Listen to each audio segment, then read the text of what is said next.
Welcome back to the News and Books Aviation Brief, where we dive deep into the stories shaping the skies. I'm Eric, and today, we're talking about something that sounds almost routine but can be incredibly dangerous: bird strikes. On October 25th, a Saudia Boeing 777-300 operating flight SV340 struck a flock of birds on its approach to Jeddah's King Abdulaziz International Airport. The impact severely damaged the aircraft's nose cone, but the crew managed to land safely, averting what could have been a major disaster. Joining me today is Captain Kareem, an experienced commercial pilot and aviation safety expert, to unpack what really happens when metal meets feathers mid-air. Captain Kareem, let's start with what happened. A bird strike on approach. That's not uncommon, but for a Boeing 777, damage to the radome or nose cone sounds serious. Absolutely, Eric. The radome, that's the nose section of the plane, houses critical weather radar and sensors. When birds collide at high speed, the impact force can exceed several tons, even for a small bird. In the case of Saudia Flight SV340, the aircraft was descending toward Jeddah when it struck multiple birds. The damage was largely aerodynamic and structural, but thankfully, it didn't penetrate the pressurized cabin or damage the radar enough to affect landing systems. So, the crew managed to land safely. That's a testament to training and aircraft design. Exactly. Pilots are trained for these scenarios. The key is to stay calm, assess damage, and report it. The 777 is built tough, reinforced materials, fail-safe systems. It can handle a lot more than people think. Let's zoom out a bit. Bird strikes. How big of a problem are they globally? Huge, actually. The FAA records over 14,000 bird strikes a year in the U.S. alone.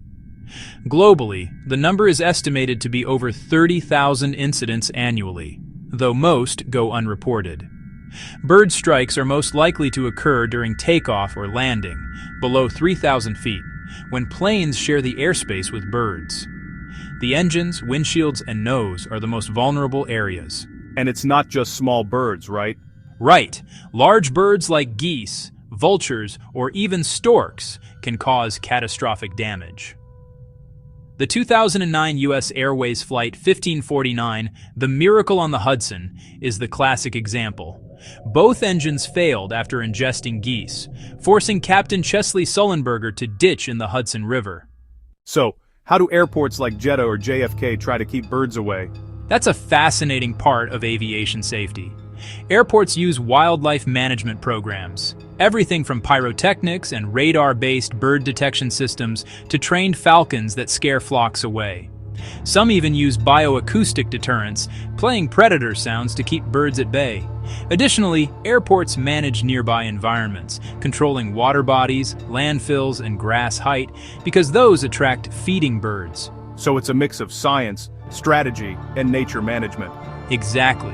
And despite all these efforts, complete prevention is nearly impossible.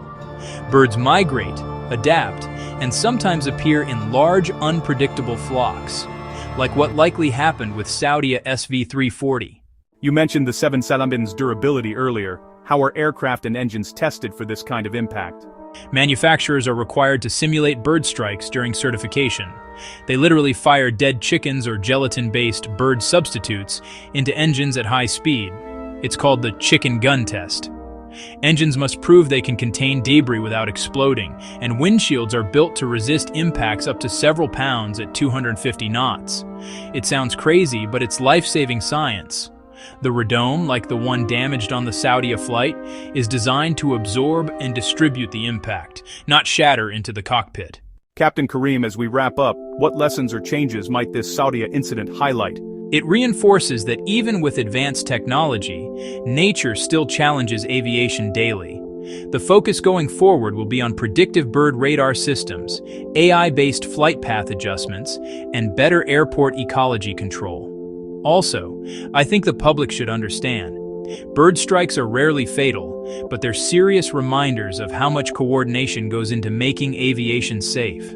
Very true. From radar to runway, every detail matters. Thank you, Captain Kareem, for the insight, and thanks to everyone listening to the News and Books Aviation Brief. Remember to like, share, and subscribe for more stories from the skies. Until next time, I'm Eric, signing off. Fly safe and stay curious.